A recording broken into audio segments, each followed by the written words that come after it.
ওং গং গণেশায় নমঃ। জয় বাবা গণেশ। আগামী শনিবার গণেশ চতুর্থী। বন্ধুরা, ওই দিন ভুল করেও খাবেন না এই 4টি খাবার, না হলে সারা বছর দুর্ভাগ্য আপনার পিছু ছাড়বে না। ভুগতে হবে চরম অশান্তি এবং রোগ ব্যাধি আপনাকে নাজেহাল করে দেবে। অকারণে সংসারে আগুন জ্বলবে, চরম আর্থিক সংকটে পড়তে হবে। বাবা গণেশ হচ্ছেন সর্বসিদ্ধিদাতা। যে কোনো কাজের বিঘ্ন দূর করে দেন বাবা গণেশ। সবার উচিত বিঘ্ন বিনাশকারী বাবা গজাননকে সর্বদা সন্তুষ্ট রাখা, না হলেই ঘনিয়ে আসবে চরম বিপদ। তাই 7ই সেপ্টেম্বর শনিবার গণেশ চতুর্থীর দিন বাবা গণেশকে শান্ত রাখতে এড়িয়ে চলুন এই 4টি খাবার। যে কোনো পুজো বা মঙ্গল অনুষ্ঠানে সবার আগে গণপতির পুজো করা হয়। পৌরাণিক কাহিনী থেকে জানা যায় যে মহাদেব শিব এবং মা পার্বতী তাদের আদরের পুত্র গণেশকে এই আশীর্বাদ দিয়েছিলেন যে গণেশ সবার প্রথমে পুজো পাবে। যে ব্যক্তি গণেশের পুজো না করে অন্য কোনো পুজো বা অন্য কোনো শুভ কাজের অনুষ্ঠান করবে তার সবকিছুই ব্যর্থ হবে। বাবা গণেশ হলেন শিক্ষা, স্বাস্থ্য, বুদ্ধি, অর্থ এবং সমৃদ্ধির দেবতা। তার আবির্ভাব হয়েছিল গণেশ চতুর্থীর এই পুণ্য দিনে। এই দিনটিকে তাই সৌভাগ্য চতুর্থী বা বিনায়ক চতুর্থীও বলা হয়। শাস্ত্র অনুসারে সনাতন হিন্দু পরিবারের প্রত্যেক ব্যক্তিরই গণেশের পুজো এবং আরাধনা করা উচিত। যে কোনো পুজোর মতোই গণেশ পুজোতেও খাওয়া দাওয়ার কিছু বিধিনিষেধ রয়েছে।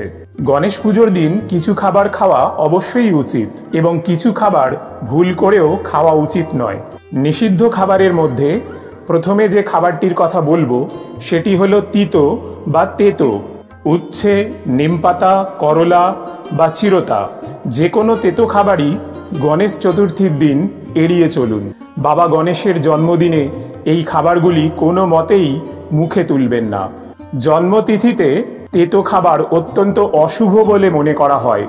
এই দিন তেতো খাবার খেলে জীবনে নেমে আসে তিক্ততা। ছোটখাটো নানান কারণে সংসারে অশান্তি লেগেই থাকে, যার ফলে কাজকর্মের ওপরেও তার প্রভাব পড়ে। বর্তমান সময়ে অনেকে হয়তো এসব মানতে চাইবেন না, কিন্তু তাই বলে বাস্তবটা তো আর পাল্টে যাবে না। আমাদের ভারতবর্ষের প্রাচীন যুগের মুনি, ঋষি এবং শাস্ত্রকারগণ ছিলেন অসাধারণ জ্ঞানী।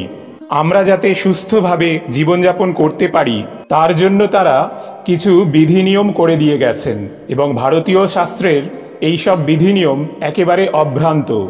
আমেরিকা এবং ইউরোপের বিজ্ঞানীরাও তা স্বীকার করেন। তাই গণেশ চতুর্থীর দিন আপনি এবং আপনার প্রিয়জনেরা তেতো খাবার এড়িয়ে চলুন।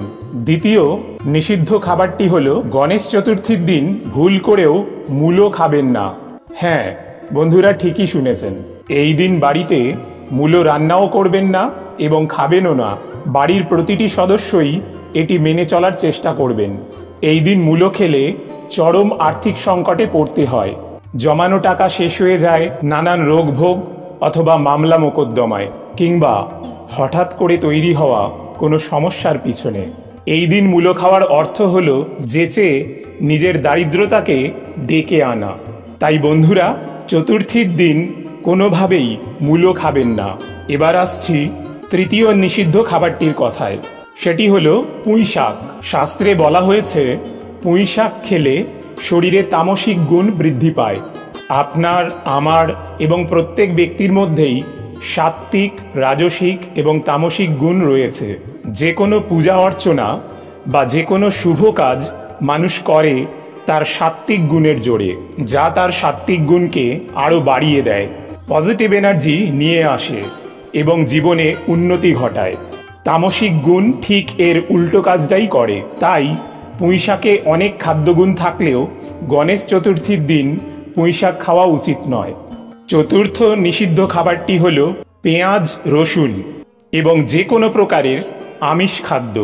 মাছ, মাংস, ডিম এবং মুসুর ডাল খাওয়া থেকে এই দিন বিরত থাকুন। গণেশ চতুর্থীর এই পবিত্র দিনে নিরামিষ আহার করতে পারলে সব থেকে ভালো হয়।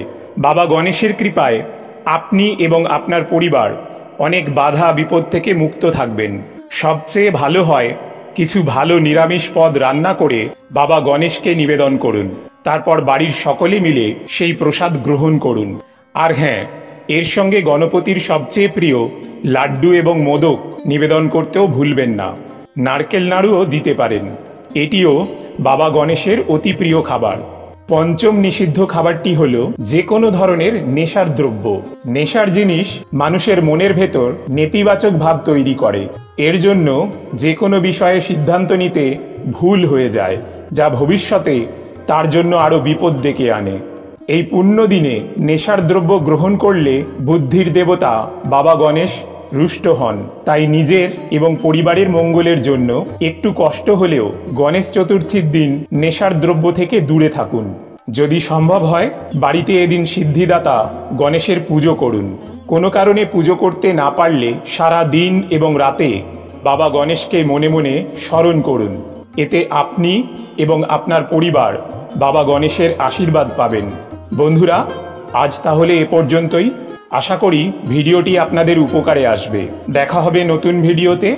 এখনকার মতো জয় শ্রী গণেশ।